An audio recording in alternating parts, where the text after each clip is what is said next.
Hi, I'm Julie Lynch. I'm principal of Uncommon Consulting and founder of Upschool.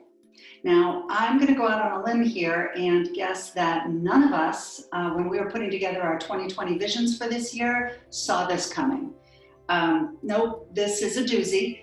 But by the end of this video, I will show you 3 things that you can be doing to help navigate through this challenging time. I'm going to guess you're one of those people who is, under normal circumstances, calm, focused, get it done kind of person.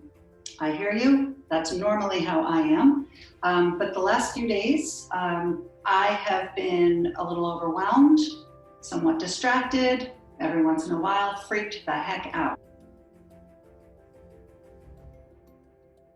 But we can't do that, right? We need to stay on task and on track, not only for ourselves, but for our organizations and for the people who depend on us to be sane human beings. I'm going to cover 3 different things that you can do to remain calm and get more focused around navigating through this challenge. Plus, we are going to give you a bonus. I learned about constructive venting, identifying the importance of identifying what you really want, especially in situations where you can't control the circumstances. We are going to go over a technique around generating options and selecting actions. And we are going to have a bonus motivation tip that might surprise you, actually. So let's dive in.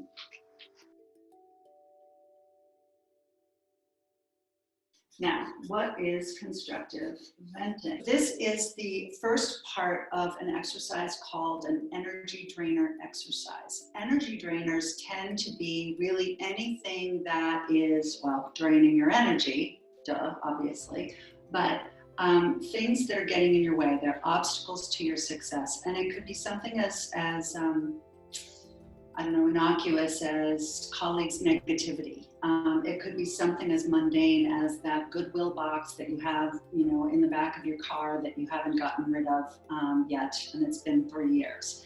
Energy drainers can be huge too, like what we're going through right now. So we're going to use pandemic for our energy drainer. What do we do with this to constructively vent? So the first thing we're going to do is actually give ourselves a framework. The constructive part is that we have one piece of paper and we have a structured framework through which we can do our venting. It's not called never-ending, forever and a day venting. It's called constructive venting. So, and the way we do this is every energy drainer usually is tied to one of these 4 quadrants.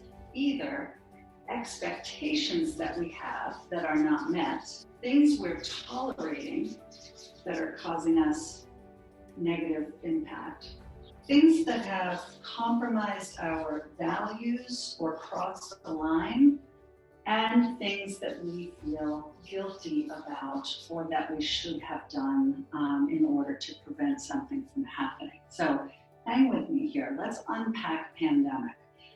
So pandemic is our energy drainer. What are our expectations? What do you expect of your organization, of your municipality, of your neighbors, of your leaders? We can have expectations of ourselves, things like that. So we'll just brainstorm.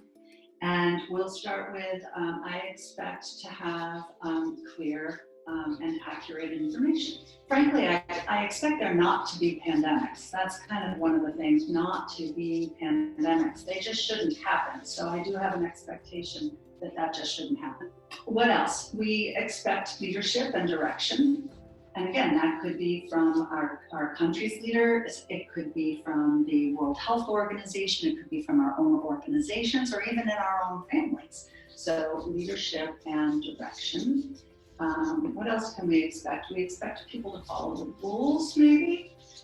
Follow the rules. I expect to stay calm. I'm a calm person. I expect that I should be staying calm through this.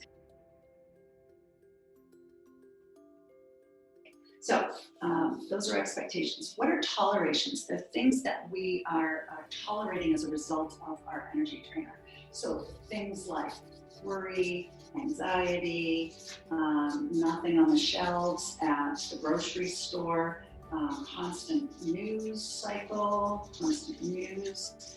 What else are we tolerating? We're tolerating perhaps being quarantined. Maybe we're tolerating a loss of work, or a loss of money, or a loss of social engagement, right? So all of those things that we're tolerating can go into this, this quadrant here. Boundaries. This is where something has crossed a line, compromised a value. It's the thing that kind of makes you angry about the situation or the energy drainer. And so some things that might cross someone's paths are a lack of money or revenue. Maybe they're a small business person. Maybe they're an hourly worker. Maybe it's lack of sick time. Maybe it's lack of information from, for instance, schools where lots of college kids are coming home and we don't know what that's going to mean. Are we still going to have to pay for the semester? Are they going to have to make it up?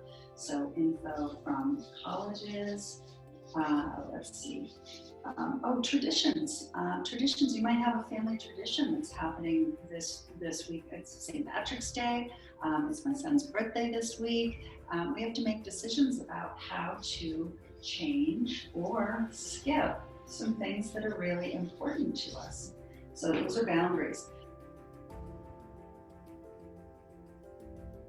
The last quadrant is our shoulds, woulds, coulds. So that quadrant is reserved for things like, kind of what we're beating ourselves up about. Like, how did we, kind of end up with the energy drainer? Could we have done something different to prevent it?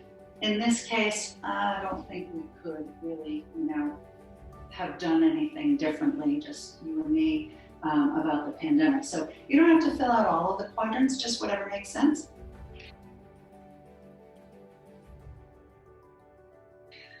So the reason this is an important technique and step is that it does a couple of things. One is we have all kinds of energy drainers all the time. Like I said, negative colleagues or the Goodwill box in the trunk that you keep forgetting to drop off. But you write that up here and it looks small, it looks kind of innocuous. But when you unpack it, what you see is that it's really impacting us in quite a large way. Expectations, when they're not met, leads to judgment. Why don't I have clear and accurate information? What's up with that? Where is the leadership and direction from my company or from the leaders in my community? Why aren't people following the rules? What's wrong with them, right? So that creates a whole dynamic in our psyche, and that doesn't help us perform really well in the long run. Tolerations. How does this impact us? This just makes us tired. The more tolerations we have in here, we're worried, we're anxious. We can't find food or household goods for our family. We're constantly barraged with the news. We might be quarantined or bored or unable to do the things we need to do. So this makes us tired and cranky. And sometimes when these get too heavy, they fall into the boundaries category. And this is where things can get real. This is where we get angry, or super frustrated, or where the camel's, kind of the straw that broke the camel's back here. If we are out of work, if we are losing revenue, if we don't have information from colleges about what to expect, this can put us into a very precarious situation. So the idea of this is that it helps us to understand the impact in all of these ways of this energy drainer, which does two things. One, it tells us we need to deal with this because it's weighing on us. It's literally weighing on us from a neuropsychological standpoint.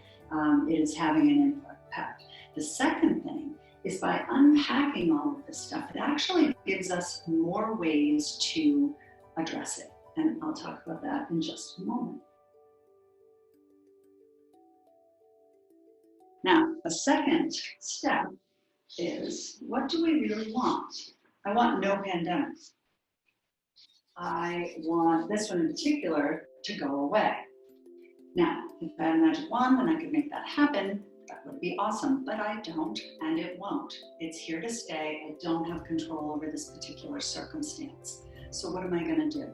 Am I going to stay in the energy drainer place, angry with my expectations not being met and my tolerations weighing on me and being angry about how this is ruining my life? I could. That is an option. However, I don't think that's what I would choose to do if I were making a rational choice to say, how do I want to spend my time? What do I really want? Do I really want to be angry and upset and hopeless and powerless? No. What I really want is feeling a little more in control. I want some relief from the sense of panic around me. I'd like to feel a little more certainty around, the coming days. That's what I'd like.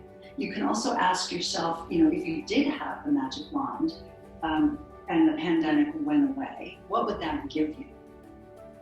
That would give me some relief. I wouldn't have to worry, so no worry. Notice the difference between this, we have no control, and these, we have some control.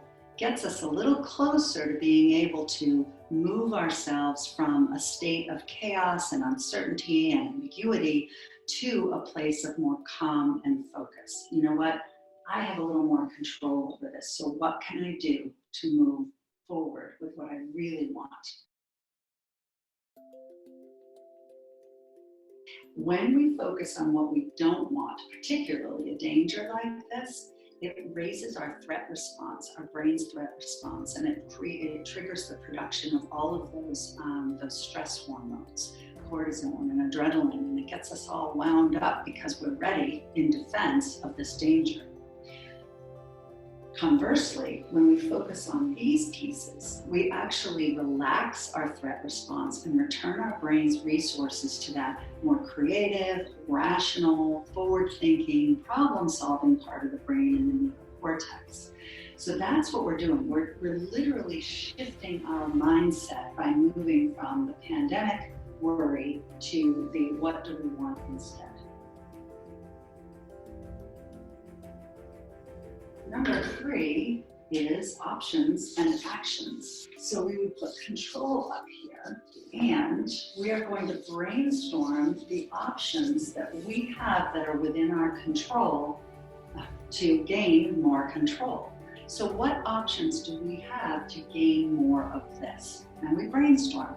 And I encourage people to be kind of crazy with their brainstorm, right? So we could actually dig a hole and not come out for 4 months. Dig a hole and, 4 months. So I'm just gonna, just bury in a bunker and I'll come up and see how it goes. That's a way we could get control, right?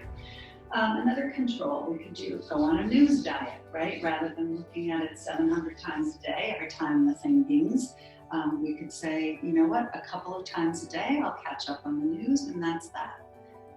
Some other pieces of control. We could do 1 week schedule. We know we're going to be home for a week, so let's schedule that out so that I can be in control of my next kind of foreseeable future. That's another way. We could do research on different information sources and choose the one that we're most confident in, or maybe 1 to 3 so that you can kind of compare and contrast. And trust that source is where you're going to get your information. That's another way that we could get some control and certainty around what we are going for. There's loads of options. Your options might look completely different. Once you have some options, you want to take a look at the list and see where the most energy comes from. It's like, you know what, if I could go on a news diet, it's that constant barrage of information that's driving me crazy. Then that could be your action that you're going to take. for somebody else, it might be, that doesn't really bother me that much, but what sounds really great is putting together a 1-week schedule. Like if I can look out 1 week and kind of get a plan together, that's what I'm going to do.